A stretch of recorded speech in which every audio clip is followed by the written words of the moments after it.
I know you've got an ear out for the start of the podcast, but before we jump into today's episode, I wanted to remind you to keep an eye out for Darryl Lee's limited edition Christmas treats, because they're in stores now.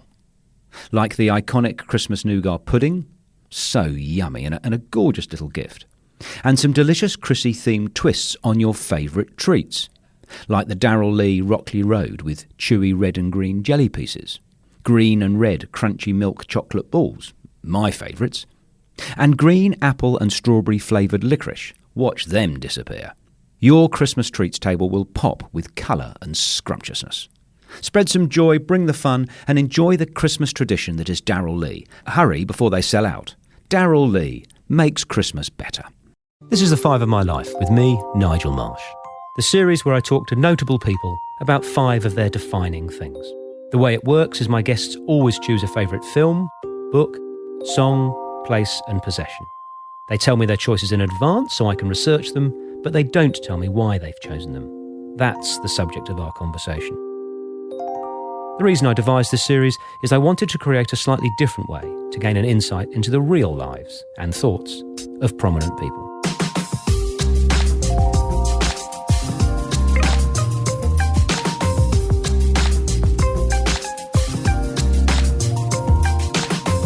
Di Westaway is the CEO and founder of Wild Women on Top, an outdoor adventure business that encourages women to get into nature and live life to the full. Her charity Coast Trek is enjoyed by many thousands every year and to date has raised over $40 million for charity. So I gather you've been listening to the Tanya Plebiscite episode. How'd you go with that one? Well, it was very entertaining, very interesting. I love the fact that she had this whole bush thing, of course, being a hiker, the Royal National Park, the Wadamola, jumping off that rock. I didn't do it with my child, but I did it with my children side by side, not in my arms. I think she's amazing, and it was great to kind of get a little bit of insight into her background and her family, and you can see why she's such an extraordinary, amazing woman. And you also were listening to Sarah Wilson yesterday as well, I gather? Sarah I found really fascinating. Sarah has been a Coast Trek ambassador, so we've had a little bit to do with her through that. And as you well know, she's a very keen hiker and has been hiking probably for longer than I have. So, yes, I also found that really fascinating. And I love when she said she doesn't use the word sustainability. What's the term that she uses to reusing everything? Is like a game. I can relate to that because I sort of grew up in some similar circumstances to her, and I love the fact that you can reuse Glad wrap. You know, like if you haven't got any of the wax papers, you've got some Glad wrap that came off the cabbage, and you can reuse that and wrap the lettuce in it. So I get it. I think it's really cool. Well, listen, I'm really pleased that you've been enjoying listening, but we're here today to hear your 5 choices. And as is traditional, we're going to start with your film. And you have chosen the 2018 documentary, The Game Changers. Tell us about that and why you chose it. The Game Changers, I think, is fascinating and it takes me back. I fancy myself as a bit of an athlete, Nigel. When I was a kid, I fell in love with gymnastics as an 8-year-old. In fact, I was talent spotted, I'm going to say now, talent spotted at my local swimming pool in Canberra, the Dixon Pool. And I was talent spotted by a gymnastics coach, and he decided that my sister and I, as 7 and 8-year-olds, would make good gymnasts, which was kind of a little bit out there and a little bit strange, and probably as a mother now I would think weird. But at the time, my mum thought it was awesome, and she took us off to this local gym club, and I fell in love with the sport. And so that really started me on a path which has informed my entire life of physical activity.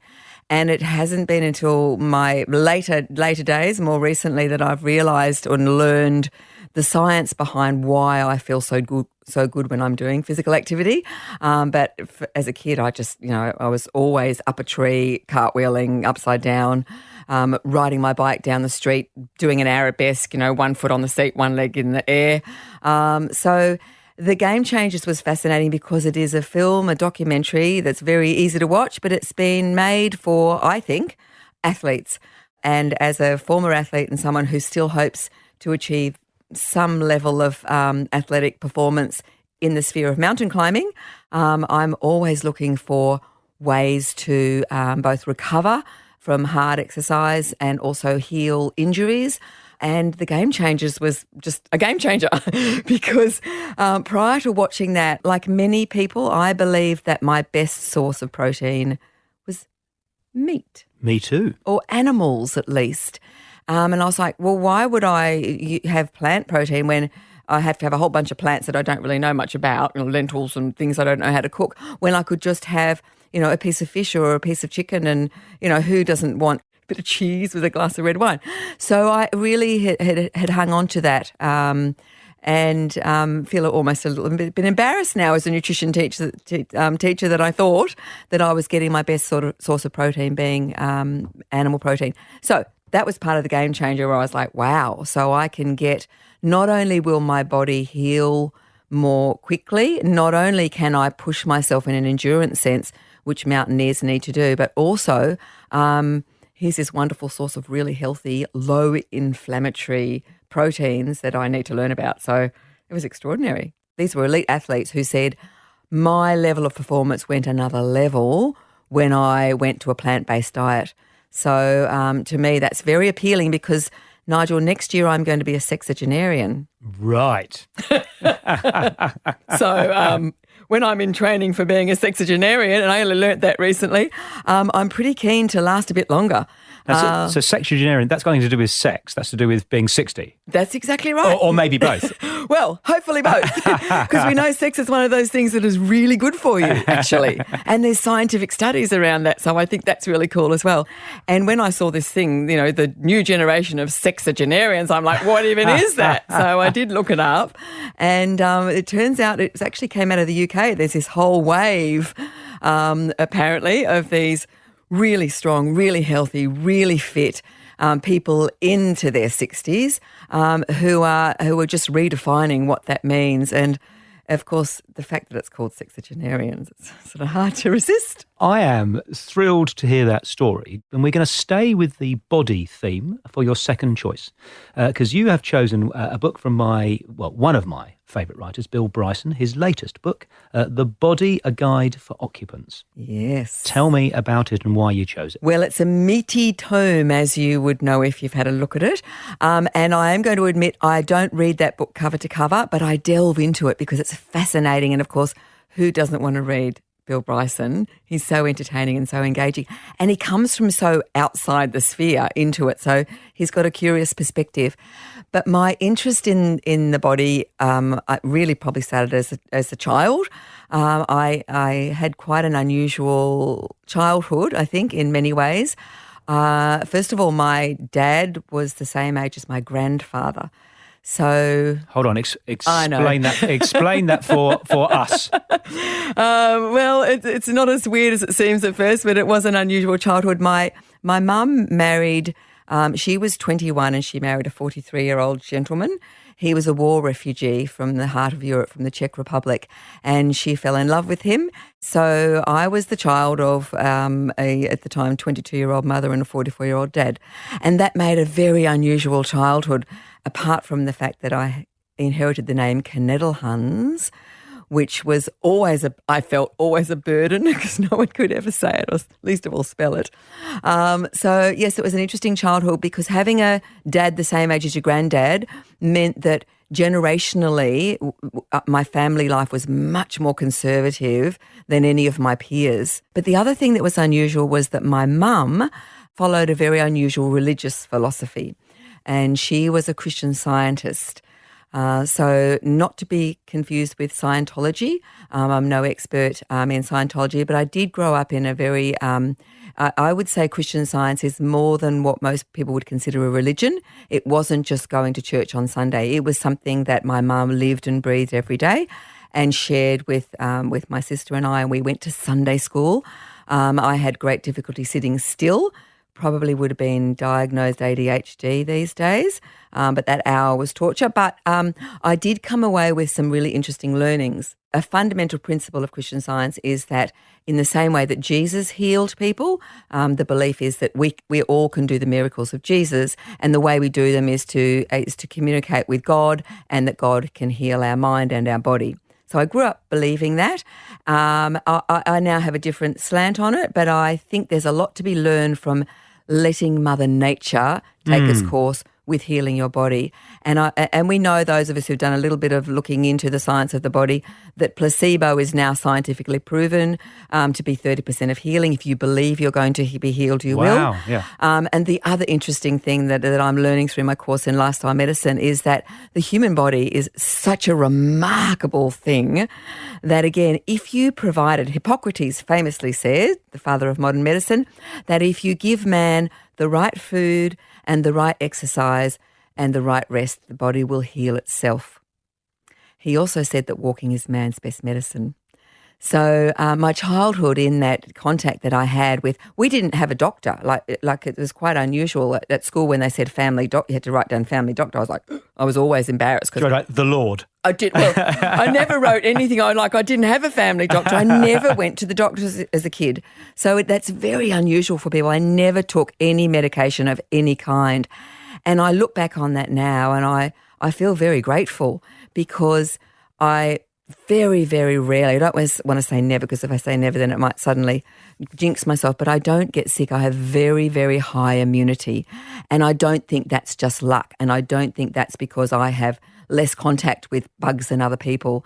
I think that I've been fortunate in that I've had a good environment. I've had healthy food, probably not as chemical food. I haven't had processed food much in my life, and I've moved my body every day from when I was a child. So that's now, I now know that's what's called lifestyle medicine. But at the time it was just doing what Mum said. So yeah, it's been an interesting journey, and hence the body, a guide for occupants.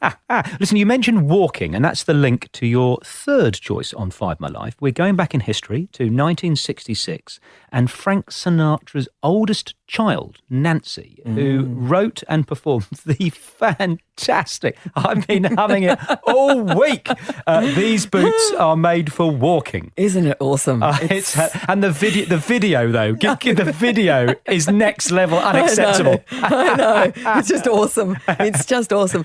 So these boots are made for walking sort of came back into my life, I guess. I was born in 1960, so it would have been around vaguely as a small child. But as a result of my business, the business I run now, which is all about hiking, of course, putting your boots on and going walking, and the fact that it's such a catchy tune, and Nancy's just such a cool, kick-ass woman. But when you look deeper than sort of the walking images, the song is really about, walking out from a man who's misbehaving. And as you may also know, because you've looked at, Googled me, I had to walk away from a man who was misbehaving in very sad ways. I can happily say now that, we have a very good friendship, and he's in a very good place. But it was, I think, the most difficult decision of my life after 25 years of marriage.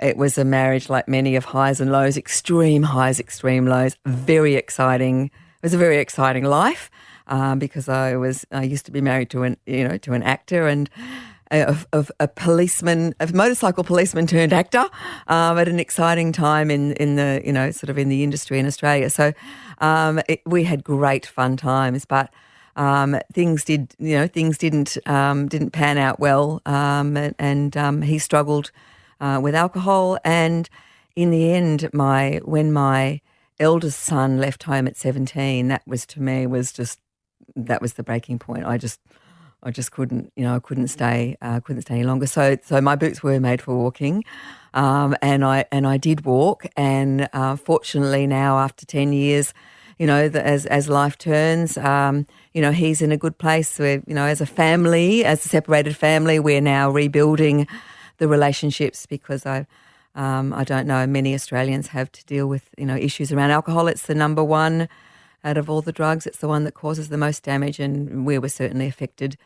The boots, it takes a lot of courage to put those boots to walking. And I was also very aware when I made the decision at the time, I had a 16-year-old daughter, and I really wanted to show her that if you are in a dysfunctional relationship, that there does come a point where it is wise to walk and not to stay. So, Yeah, it was a challenging, tough time, but thank you, Nancy.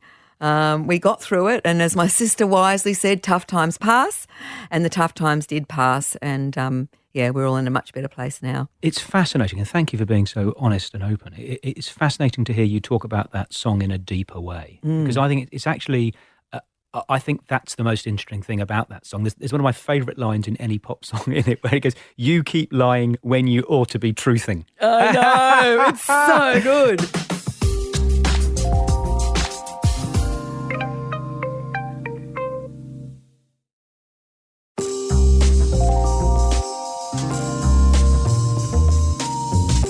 What you do in your work, I think, is genuinely inspirational because you back it up. So you inspire hundreds and hundreds and hundreds of women every year to get out in nature and to, live their life to the full. And I'd quite like to listen to you talking about female empowerment because if you look at my grandmother's life, she was the belonging of her husband. I mean, that's just because you were. I mean, you were fired if you got engaged. I mean, that the whole world was a different world. Yes. And if you've got 3 kids. If you've got kids and you're a mum and you're working, you can fall into a world where your options get less and less and less, and you might think that there's less and less and less in life for you, apart from the amazingly valuable job of being a mum. Yeah. So would you mind talking to that and how you inspire women to broaden their horizons? Well, when I was 16, I became the Australian gymnastics champion.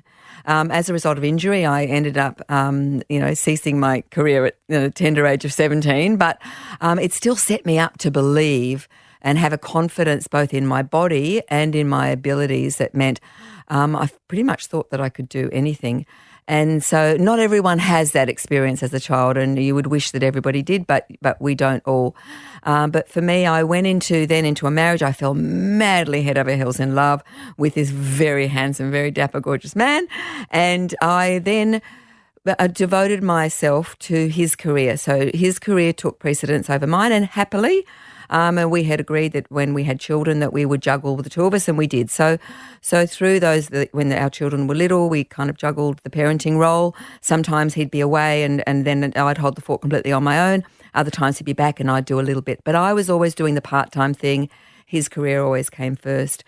And when we got separated and then divorced, it was the beginning of my fledgling business. I had this little tiny business that was making no money. And a very good friend took me aside and said, "Look, Di, I know a bit about your circumstances," and he did, and he said, "Come and work for me. What you're doing, you're not going to make any money out of it. You can't make money out of taking women hiking." But I was so passionate, and I could see the impact that this walking in the bush and training for big hiking adventure goals, climbing Mount Kilimanjaro, trekking to Everest Base Camp. I could see what it was doing to these women that I was training and to me, because it was like there is adventure out there. Life doesn't end at 40 when you're a mum with children working on the working mum treadmill. There's a whole life out there that other people are experiencing, and if you can be fit enough to move and walk in nature, then that just gives you a strength and a confidence that a lot of other things don't give you. So once I realised that, I was like, I can't let this go. I've got to hang on to this. So I ended up borrowing money as part of a mortgage, and I lived off that until I built this little fledgling business. I moved into a little tiny apartment with my 2 children then, because my third had gone to lived in with another family, and we just got by. It's kind of like a blur how it all happened, but I devoted every moment that I could to building this little business, which was Wild Women on Top. But it wasn't until we started doing the Coast Trek event that I could actually support myself. So it was quite a long time of living below the poverty line and just scraping together. We didn't have much, and the kids probably, when you would ask them, didn't quite realise I was able to protect them, we got through the tough times. But the journey of empowering women, once I realised the potential of that, there was no turning back. I just knew I had to keep pushing forward. So what I learnt was when you take yourself outside your comfort zone, in a physical sense, which you do if you go into nature, magic happens. Like you just learn amazing things about yourself. It builds your resilience. It builds your mental toughness. And in fact, it was a mountain climb in South America, failing to climb the highest mountain in the Southern Hemisphere, that actually gave me the confidence and the mental toughness that when I went through my marriage breakdown, I just had this ability. I knew I was going to get through it. I knew I wasn't going to die, and I'd been on a mountain thinking I might. And I just knew I just had to keep taking one step after another, just keep stepping forward and you will overcome the challenge. So it taught me that by setting these big goals, you had to be really strong and fit to achieve it, which meant you had to prioritise your own health and fitness, which many women and many mums don't, many men and women don't. But by having this big compelling goal, it would force you to do that, but also that feeling of you're actually living life. You're not just waiting to die. There's a whole world of adventure out there. So I call it the adventure mindset, where you believe that you can take a challenge and know that you'll do the little steps along the way and you will really live a fulfilled life. I've seen a number of my friends who have been very significantly and positively affected by your work. So thank you. I mean, you are somebody, there are many people who have very, very good intentions, but there might not be significant impact. I think you have very good intentions and enormous impact. So God love you. Thank you. Thank you. Well, we're pretty excited. And the one thing that I haven't mentioned I'd really love to mention is that the other thing that we know about women, particularly women from 35 to 55, is that they're reluctant to invest in their own health and fitness because they think that's a bit selfish. They feel guilty. They feel guilty. That's exactly right. In fact, Susie O'Neill, who was one of our Coast-Rec ambassadors, talked about that. She said, because I'm raising money as part of this walk, at the time it was with Fred Hollows, we're now with Beyond Blue, but she said, because I'm raising money for a charity, the guilt's gone and I feel okay. I can tell my husband and kids I'm going out for a 4-hour walk this morning and everyone's okay with it because I'm doing it for someone else. So to me, that was a really significant learning, and it's become a key pillar of our Coast Trek event, which raises money for Beyond Blue, because our trekkers go, it's not just about me going out and indulgently walking, taking on a walking challenge, while you could say that's an amazing thing to do because it's getting you fitter and healthier and you're going to be there for a better nurturer, a better mother, a better sister, etc., etc. But it's also raising money for somebody else to improve their life. And it's very exciting now that we've partnered with Beyond Blue, because we know that walking benefits the walker's mental health hugely, but also we're raising money for those who have actually probably got beyond, who need more help than just a walk. And there are many people in Australia, fast-growing numbers, with anxiety and depression who a walk won't fix those people. They need professional help, and raising money for Beyond Blue is where the money goes. So it's a really exciting time, and we've got tens of thousands of people now, nearly 60,000 in total, that have walked the coast of Sydney, Melbourne, Brisbane and Adelaide. And as you mentioned, they feel good when they've done it, as you did, Nigel. It's a sensational event. For your fourth choice, we are coming on to the North Head of Sydney Harbour. Is that correct? Yes. Right. So North Head, as you would know, now being a Sydney resident, there's North Head, there's Middle Head, there's South Head, there's Dobroyd Head, but North is the biggest of the Sydney heads, and it's extraordinary. It's an extraordinary, very large piece of nature that has everything. You can get completely lost in North Head. There's waterfalls, there's secret coves, there's majestic cliffs, there's rock pools, there's ocean. It truly, truly is an absolute jewel in the crown of Sydney. Fortunately for me and my wild women, there's not really trails that connect a lot of it yet, although I'm sure there will be one day, because it really is a slice of heaven.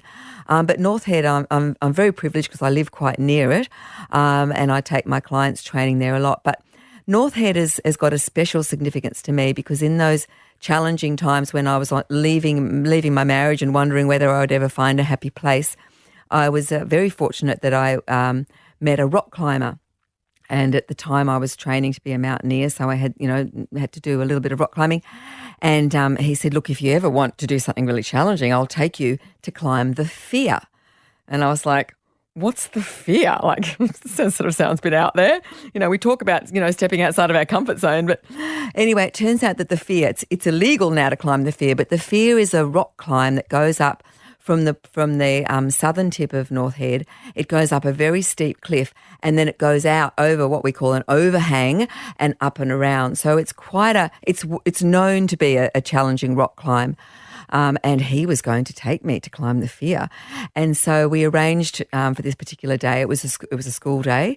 And I can remember we went out there and I was thinking, oh dear, does a responsible mother climb the fear on a school day and not tell anyone where she's gone?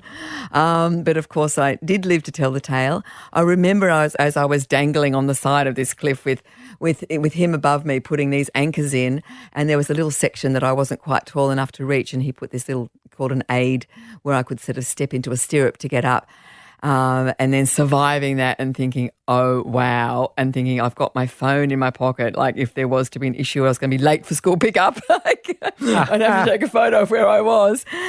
So the fear, of course, was a metaphor for me then, overcoming the fear and doing this extraordinary climb. And then just knowing that my journey in life has been about not only overcoming a lot of my own fears, but helping others overcome fear. And on the other side is just an amazing learning and yeah. The fifth choice, your last choice, is your possession, and I've got a suspicion that you were wearing it this morning. I was. That one there. Okay, you have chosen a Akubra hat. Well, my Akubra is goes back to my cowgirl phase. So in my early married life, when I was married to a budding actor, we had a little phase and with someone who became very famous. He became a very famous movie star. And that person was a gentleman by the name of Russell Crowe. And Russell and my ex-husband did a show called The Rocky Horror Show together. And Russell and my ex became very good friends. And in fact, in Russell's bohemian stage, when we were living in Melbourne, in Camberwell, in our little tiny terrace, Russell lived on our dining room floor for about 3 months because he was homeless at the time, and something that he says actors need to go through. So we became good mates in that period. And it was at the period just after that he made the film The Silver Brumby. So he got into this whole horsey world. And so we kind of got into, not in so deeply, but we got into this horsey world. My ex had been a rider, and we went out the country, we went riding, we all had our Akubras, we learned to crack a whip and chew tobacco and do all of those things. So it was a very fond, fun time in the Akubra years. And when I started hiking with women, I started Wild Women on Top, the girls were kind of like, well, you can't wear an Akubra. Like, that's sort of not really hiking gear. That's cowgirl gear, not hiking gear. So I moved into the cap thing. And about 5 years ago, I was with my mum in Barrel in a little Akubra shop, and I was like, I think it's time to go back to the Akubra. I really like that look. So I bought myself an Akubra, and it's become now my bushwalking hiking thing. And I think it brings back beautiful memories of some fun times in the past, and also I think it's very practical because you get sun protection all around. Which is important. So I love that story. So dear old Rusty slept on your floor for 3 months. Dear old Rusty did. There are not many people that can say that. I know. Well, this may be the chance to reconnect, because I'm going to move to my sixth traditional question, which is, who would you like to hear on 5 of My Life next, and why? Well, I know you ask this question, and it's quite a hard one. It's harder than my 5, actually. But I think right now I'm fascinated with Julie Bishop. I just think she's a kick-ass woman. She's fit, healthy and awesome. And I'd love to hear a bit more about her story. Well, that is a great suggestion. And Di Westaway, I can't thank you enough for coming on and sharing your choices on 5 My Life. Thank you so much. Thank you for having me. The 5 of My Life was presented by me, Nigel Marsh. Producer, Alex Mitchell. Sound production and theme music by Darcy Thompson and Matt Nicholish.